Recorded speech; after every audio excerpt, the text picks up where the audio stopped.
Calc 2, lecture 35, infinite sequences and series. And we enter the last phases of this chapter, and that is power series. Now, power series is like a polynomial of degree infinity. And we write it like this, sigma starting at 0, and I will tell you why, Cn xn, and the Ci's are coefficients, fixed numbers, and the x is the variable. As you see, I just put dot dot dot, which means that it technically can include x to any power. Now it can stop at some point, then that's just a polynomial of some finite degree. But when we say power series, we mean that it doesn't stop.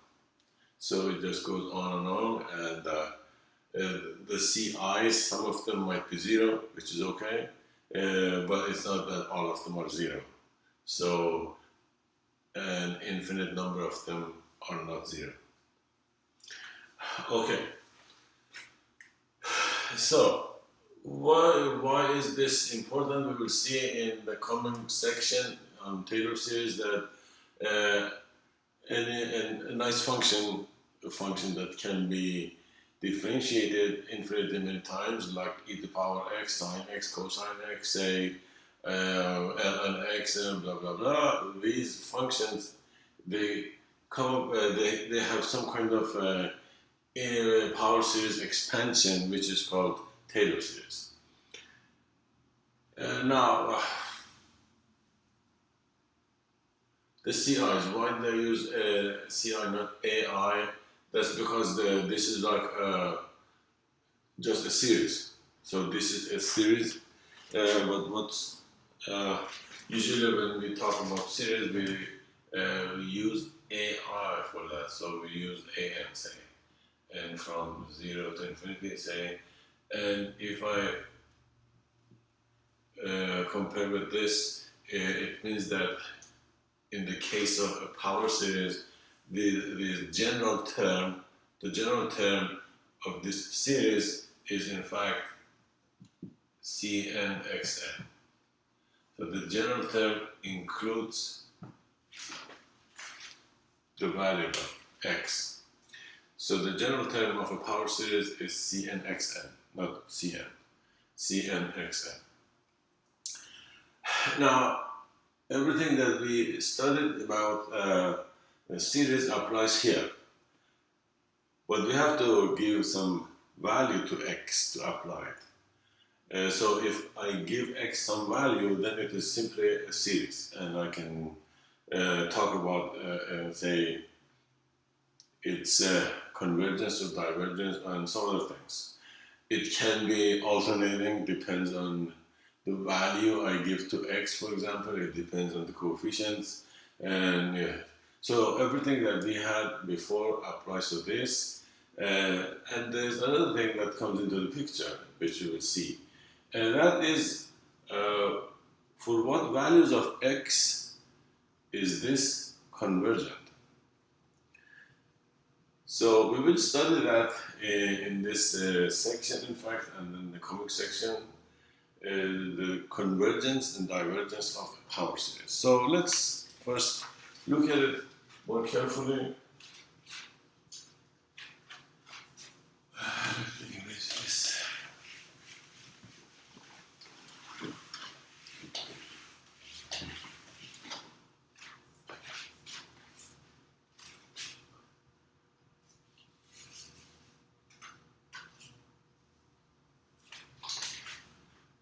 So convergence and divergence of power series. Convergence of a power series.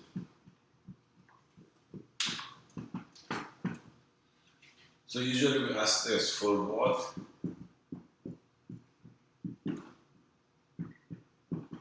values is the power series sigma Cn xn, and from 0 to infinity is convergent. Now, what does this mean? Why do we need this thing, convergent? Uh,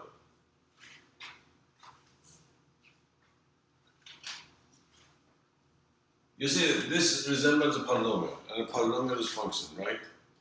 A polynomial is amazingly nice function. So if I write a polynomial fx, say a0 plus, let me do c, so it looks like that, c0, c1x, c2x2, up to cmxm, say, then the domain of this is all real numbers,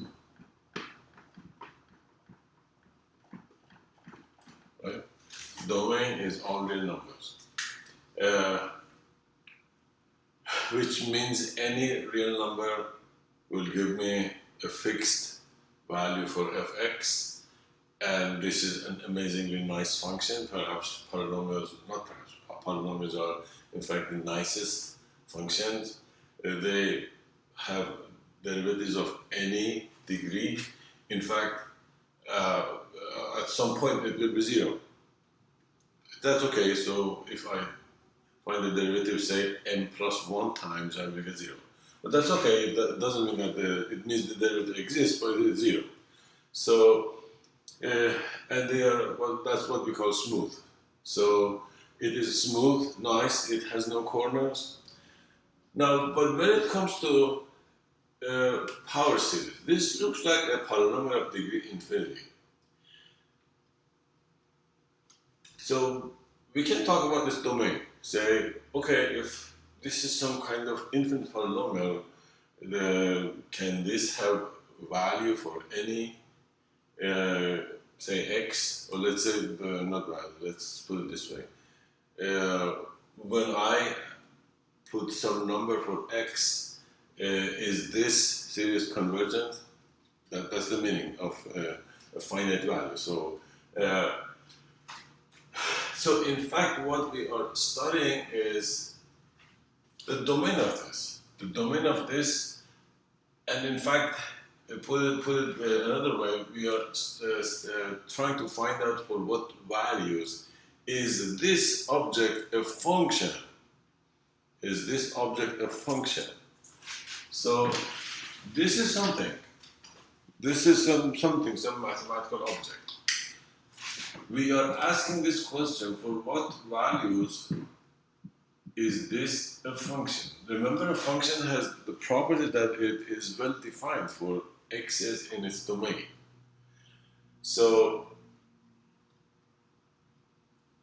if we can find the domain for this, if we can find the say an interval or intervals or some subset of say real numbers for which this is convergent for any x in that subset, then that subset can be taken as the domain of a function that this guy defines. Or in a sense, it elevates this mathematical object into being a function. And remember, being a function is not easy. A function should satisfy certain things, including the first thing is that it should be well defined for any x, which means f of x should be uniquely determined. So, but how can we, so our goal will be this. For what values is power series convergent? And, or let's say we want to find some domain. So if we can find some subset of real numbers that this is convergent on that subset, then we can say that this object is in fact a function with this domain. So,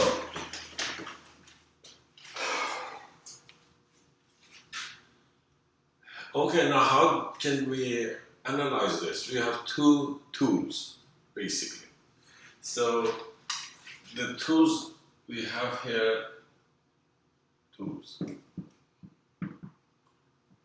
So most often, or let's say 99% of the time, we use the ratio test. So this is the most important one, and usually we start with this. Sometimes we use the root test, sometimes. But the ratio test and root test are equivalent in a sense. Then you will see that using these tests we can find if it exists. If there is such a thing, we can find an open interval on which or over which the series is convergent. So, using these two, we can find, we might be able to find an open interval over which the series is convergent. Then, that open interval has boundaries. So, the boundary of that open interval, what happens at the boundary? So, other tools are, say, comparison tests.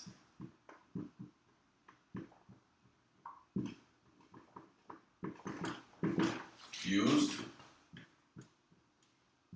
to check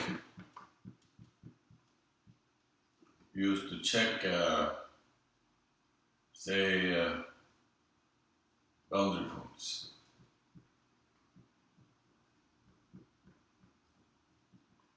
Boundary points are the endpoints of the open interval. Endpoints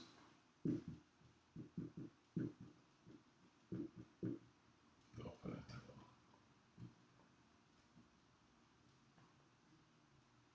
This will come. Now, there might be situations that you use other tests, but most often you are using comparison tests, and in many cases you will be using the p-test. So, comparison tests, p-test, say, and others.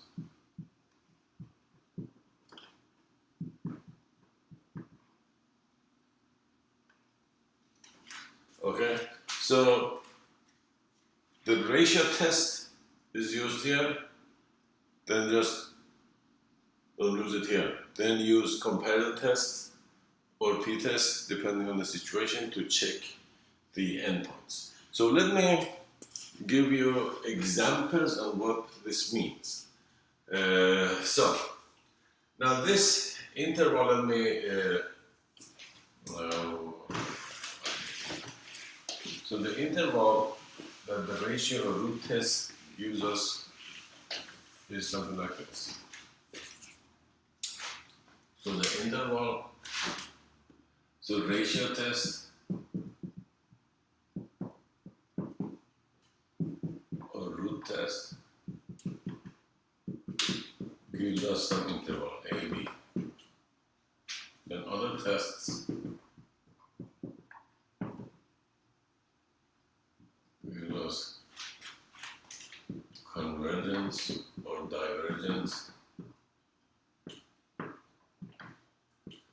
at A and B endpoints.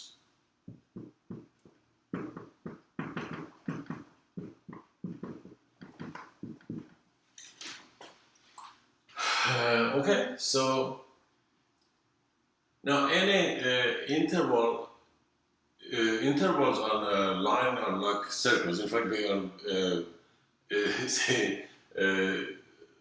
that boundary is like the zero-dimensional circle or sphere. That's what we call it.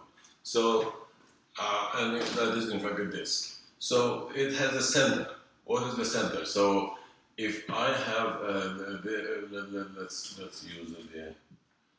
So if this is A and B, and this point here is the center of this interval. It doesn't have to be open. It can be closed, open, open, closed, or closed, closed, or something like that. And there's a center. And this is B plus A over 2, not B minus A. So that this point is in fact 1/2 A plus B.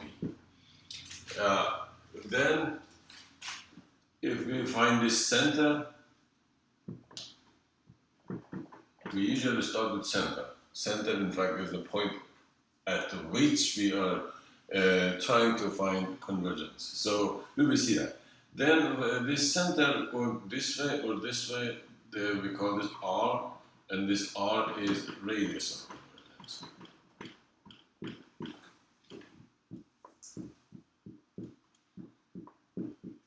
Okay, radius of convergence. So now this interval, after these other tests, we might end up in one of these situations. We might end up with just A and B, nothing happens. It is divergent at A and B, divergent at A and B both. If I end up with this, it's divergent at B. If I end up with this, it is divergent at A. And this is the ultimate AB convergent at both ends. Convergent at both ends. Okay, so the first one will give me an interval. After applying other tests to the endpoints, we might end up with one of these situations. This one, nothing happens. It is divergent at both ends. This is divergent at B. This is divergent at A. And this one is convergent at both ends. Now, after doing this, then the result is what we call interval of convergence. Interval of convergence. And this interval of convergence looks like one of these, and that is in fact the domain of the function. It means that over this interval, that power series is a function, and that interval is its domain. Outside that, it is not a function. In fact, it's not well defined, and it's infinite, so, or undefined. So it's like dark outside.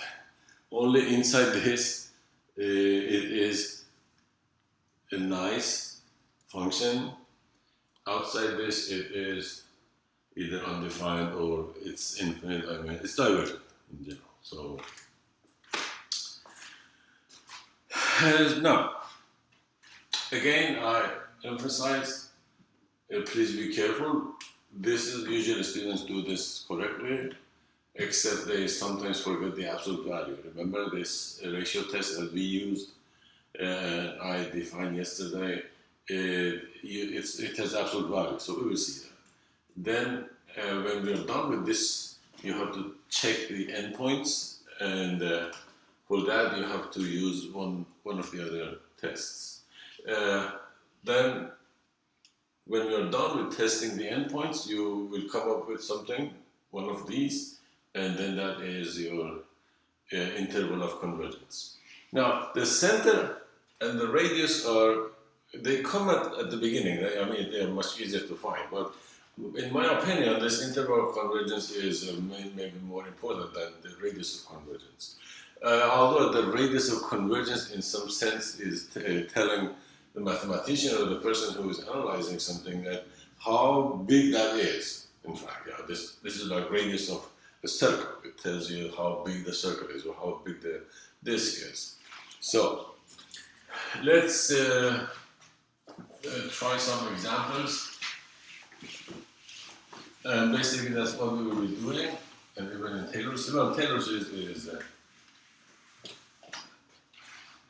I don't know, it's easier or harder, but so let me see if I have a nice, okay, yeah, this one is good. In fact, example, discuss, examples. In all of them, find I, C, and RC. Or vice versa, RC and IC. So what is IC? RC is the radius of convergence. Convergence.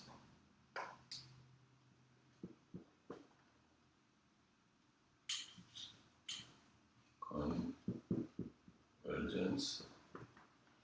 And IC is interval of convergence. Okay. So one sigma. That's a nice one. In fact, x minus 3 to the power n, x minus 3 to the power n over n, and n starts at 1, goes to infinity. You see, I didn't start at 0. I can't start at 0 because this is in fact undefined at 0. That doesn't matter. So you are given a series that has some x in it. Well, immediately you can find the center. What is the center? The center is in fact, we will set this to 0. So you have some expression in x.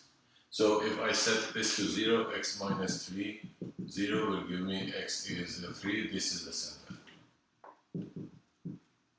Okay, so this is the center. We will see in Taylor series that in fact this is like a Taylor series for something, and it is centered at point 3.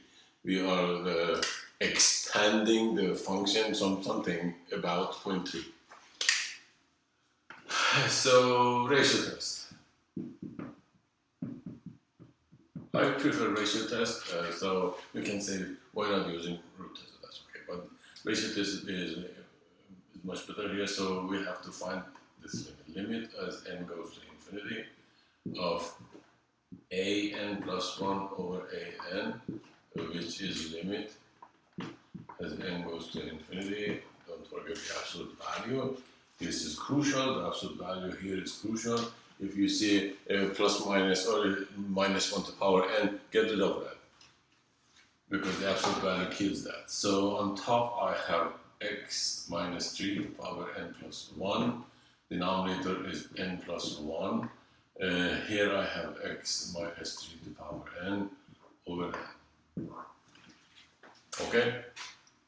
So, let's simplify again.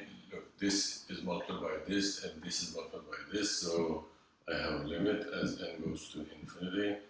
Absolute value, absolute value, absolute value. If you forget that, everything goes wrong. Please, please, please don't forget the absolute value. So that's n times x minus 3n plus 1. Denominator is n plus 1 times x minus 3 to the power n. This n and n plus 1 cancel, and I will just get 1 x minus 3. And x minus 3 has nothing to do with n. So I can move it out, the x minus 3 comes out. And then I have a limit of n over n plus 1 as n goes to infinity. So, you see this has n plus 1, this has n, so n and n cancel out. I just have x minus 3 to the power 1. And absolute value, this comes out. Then absolute value applied to this 2. These are positive numbers, right? So I just removed absolute value for this part. But what is the limit of n over n plus 1? That's 1. So this is, in fact, x minus 3. So that's the first step, finding this limit.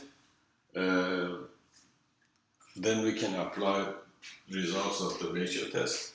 So let's see. What can ratio test tell me? We found that this is in fact x minus 3. So let me write down this limit. So we found that limit as n goes to infinity of an plus 1 over an is in fact absolute value of x minus 3. So that is an expression in x, the variable. So if this is bigger than 1, then for those x's that makes this bigger than 1, the series is divergent. But I don't want that. I need the convergence. So this should be less than 1. So ratio test. If x minus 3 is less than 1, then sigma x minus 3 and n is convergent.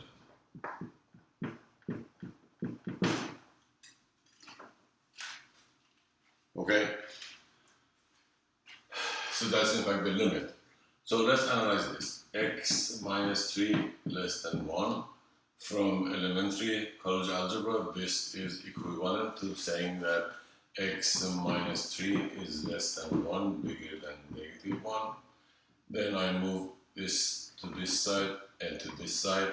When I move it, the sign changes. So it will be 3 minus 1 less than x less than 3 plus 1, right? So this is minus 3. When I move it here, it is plus 3. Or we can say that add 3 to this, this, and this. Yeah, that might be better to say. So add 3 to this, this, and this. So if I add 3, I have 3 minus 1. This one will be x, and this one will be 3 plus 1. So yeah, that's better to say add 3. Or if I have x plus 3, subtract 3. So this gives me x is between 2 and 4. This gives me x between 2 and 4. Okay, so this is in fact the interval that I was talking about. So that's the first step that gave me 2 and 4. 2 and 4, right? That is 2 and 4, so that is the interval which I said you should find in first step. So now, what is, I'm not done yet, but at this point I can find radius of convergence. So what is radius of convergence? So let's draw a picture of this thing. So it is between 2 and 4, and the center was at point 3. Or you can just add 4 plus 2 is 6, divided by 2 is 3. So center is here, and from center to each boundary, that is radius, 1, 1. So I can say that radius of convergence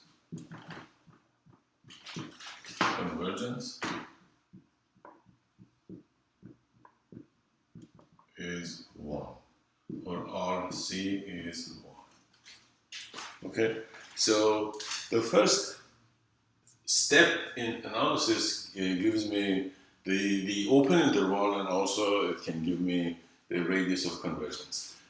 So let's continue and see what happens at endpoints. I voluntarily write down the series here, because then the series was x minus 3 power n over. So endpoints. Endpoints. Be careful. The endpoints are sometimes they are you will see. So what was the endpoint? So what was the we found 2 and 4, right? So x equals 2 gives me sigma 2 minus 3 to power n over n. And n starts at 1, goes to infinity, and that is minus 1 to power n, right? So I have sigma minus 1 to power n, 1 over n, and from 1 to infinity. Okay, that is an alternating series. An alternating series, it is convergent by the alternating series test. X equals 4. Don't forget the sigma. Students sometimes just write this. And and be careful. Most often you end up with something like that, 1 over n squared, something like that. Well, it depends on the situation, but I mean, do your job carefully. Check your answer, please.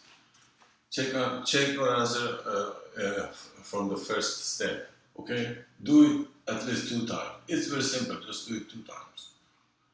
Now, 4 will give me 4 minus 3 to power n over n, and that is in fact sigma n from 1 to infinity 1 over n, and it is divergent by the P series test. And in this case, P is 1. And that's the harmonic series, the famous harmonic series. So what have I found? I have found that x equals 2 is okay, but x equals 4 is not okay. So the result, that's the result of that. The 2 is okay, 4 is not okay. So that is what I get. And that gives me the interval of convergence, which is 2, 4. So I found the interval of convergence. That is the ultimate thing that this analysis gives me. Everything comes out of this. It means that out of this, it is divergent. So even at point 4, it is divergent, which we found. And 4 above, 4 go to infinity, and 2 to negative infinity. This way, the series is divergent. Now let me elaborate more. And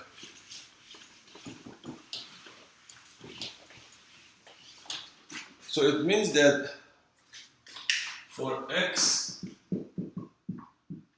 in 2, 4, the expression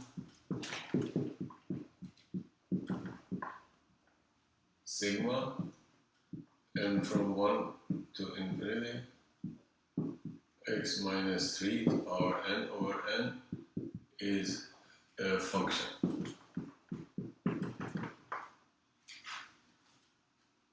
So I can write fx for it, some f, sigma. Before that I cannot say fx n from 1 to infinity with domain. This is again crucial. Domain will be 2 and 4. Okay? So the interval of convergence is the domain of that function. So over this 2, 4, that is a nice function. And as you realize, at point 4, it is divergent. So if I graph it for you, which I probably will give a lecture using Mathematica on these Taylor series, power series, and show you what happens at point 4 when I graph this thing and I let n get larger and larger and larger, and you will see what happens. Anyway, so that was example number 1, and that's how you analyze a power series. You start with the ratio test, or if it is, sometimes you have to use the root test, but most often you're using the ratio test. And so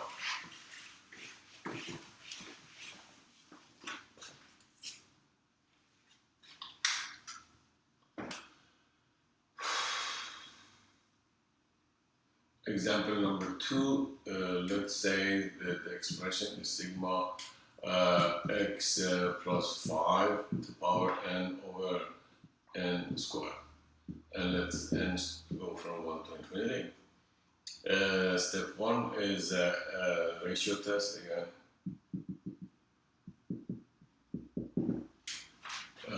Limit as n goes to infinity. Absolute value, don't forget absolute value. This will be x plus 5 to power n plus 1 over n plus 1 squared.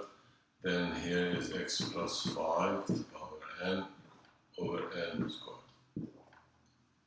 So the n and n plus 1, that will give me x plus 5. I leave the algebra to you to check.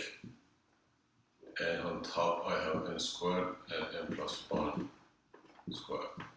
Okay, so this is 1. It's not always 1, but in this case it's 1. So this is 1.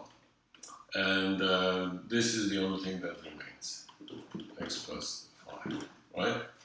So step 2 is in fact no, that's not step 2. So this should be in fact x plus 5 should be less than 1, and that gives me x plus 5 is less than 1 and bigger than -1, and that gives me, if I subtract 5, x is bigger than -5 minus 1 and -5 plus 1. So x is between -6 and -4. -6, -4. And what is the center? Center, we can find center here. Center will be, if I set x plus 5 equal to 0, gives me x is -5. And you can see the center of this interval is -5.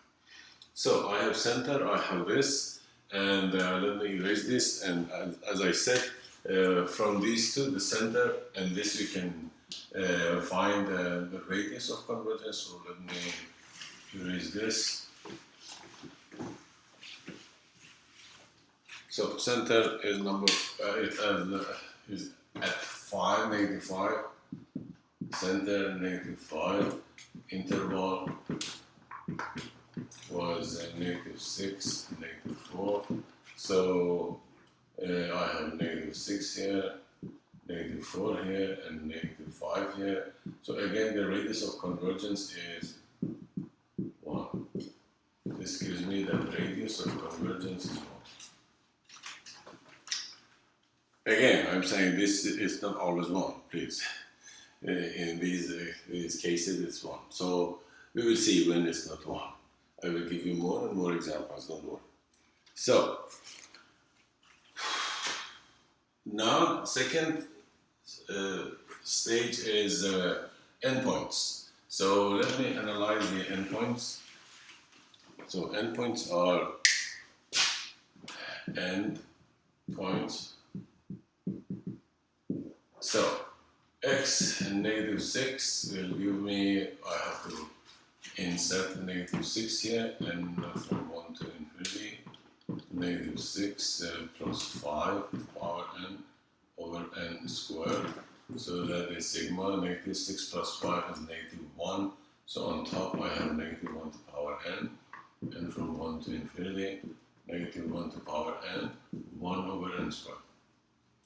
And this is convergent by AST, alternating series test.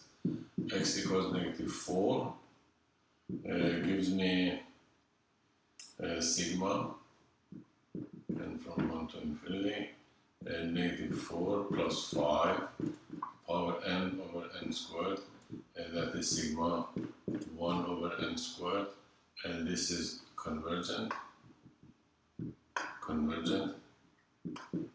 by the P series test. Well, I should do a P series test, but anyway, you know what I'm talking about. So that's interesting. We have convergence at both ends. So that is the case that I said. So this gives me the interval of convergence. Interval of convergence is in fact -6, -4. Interval convergence is -6, -4. Both ends are okay in this situation.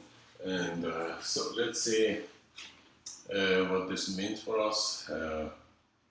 Let me erase this analysis. And so this means that the expression, the mathematical object, and from 1 to infinity, say x plus 5 power n over n squared, is a function on -6 and -4. So I can say that it is a fx, a function, and now I can write it as fx n from 1 to infinity x plus 5 power n squared with domain minus 6 minus 4. Okay, so that is what I ended up with, and also it gave me this thing. So now another one.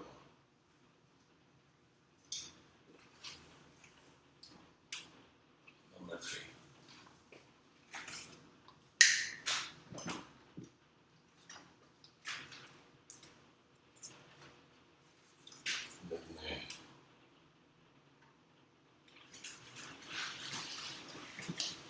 So I will give you examples of almost every type. Not all of them. I don't have time too much. Come on. So example 3 is well, let's do this. So I have x to power n here, and let's put 3 to power n times n. Say square.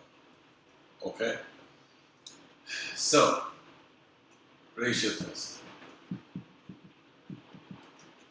Ratio test is the limit again as n goes to infinity of absolute value of the top is x to power n plus 1, 3 to power n plus 1, n plus 1 squared. The denominator is x to power n, 3 to power n, n squared. Okay, so let me write this one more carefully before I cancel anything. So this goes up here, so I have 3 to the power n, n squared, and x n plus 1. This is multiplied by this, so I have 3 to the power n plus 1, n plus 1 squared, x to the power n. Okay, now, what are the cancellations? What cancellations happen? This guy with this one, say, and this guy with this one. There are some cancellations happening, so I will get this. So this is limit as n goes to infinity. 3 to the power n 3, so in the denominator I have a 3 here and a 1 here. Then n squared, and this is n plus 1 squared. And x, there's an x here, right? So that would be just 1 here. So that's what remains. Okay, 3 and this has no n in it, and this also that is no n, so I can move them outside the limit. So let's move them outside the limit. Let me erase this and continue here, so you can see what happens.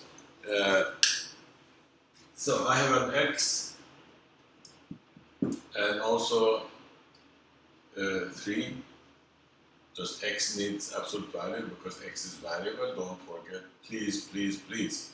X is a variable, so you have to put absolute value around that expression which has x in it. So a limit as n goes to infinity, again the same situation, n plus 1 to power 2.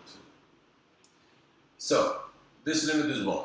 It has n squared, it is 1. So I will get x absolute value over 3. Okay, so ratio test, in fact that limit gives me this thing, and this should be less than 1. So absolute x over 3 should be less than 1, and that gives me absolute x should be less than 3, and that gives me minus 3 less than x less than 3. Okay, so this part of analysis gave me this interval, and here from here also, if I set x equal to 0, that is x equal to 0 is the center, right? It is x minus nothing equal to 0, so that is x equal to 0. So the center is this. Let's please draw a picture and see for yourself. So this is the center, minus 3, 3. So what is r? R is in fact this radius. So radius of convergence is 3, right? Is 3. So the distance from center to the endpoints, that is radius of convergence. So radius of convergence is 3. Now let's analyze the endpoints, okay? So let me erase this, that was the analysis to find that interval. Now, next is endpoints. So endpoints are, what was that? I found minus 3 and 3. So endpoints are x equals negative 3. And that gives me, look careful, this is crucial. So n from 1 to infinity, I have minus 3 to the power n over 3 to the power n squared. So that's sigma. This one is minus 1 times 3. So it is minus 1 to the power n, 3 to the power n. So numerator will be minus 1 to the power n, 3 to the power n, right? And over 3 to the power n squared. So this will become sigma, and from 1 to infinity of minus 1 to the power n, 1 over n squared, convergent by ACT. Okay? Convergent by AST. Alternating ACT, not AST. Oh, that's right. Alternating series test. So x equals 3. That gives me sigma, and from 1 to infinity of what do I have? I have 3 to the power n, 3 to the power n squared. So that's sigma, and from 1 to infinity of 1 over n squared, convergent by the P series test. Okay, convergent by the P series test. So this endpoint analysis gives me this result. That gives you this nice interval. So it means that the two endpoints are in fact included. Okay, so let's go back to this, and the eventual conclusion is that the expression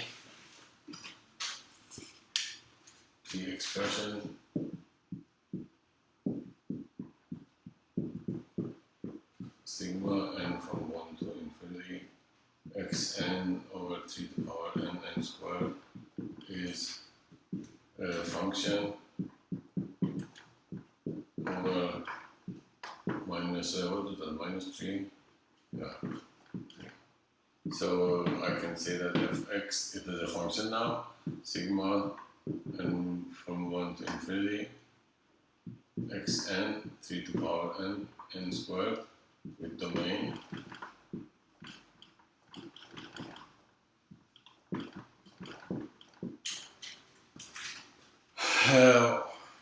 in fact, out of this domain, the function is divergent, and when I do that in Mathematica, using Mathematica to show you certain things, you will see what happens outside this interval.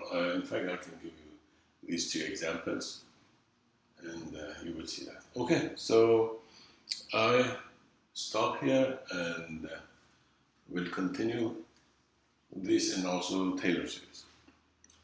Okay.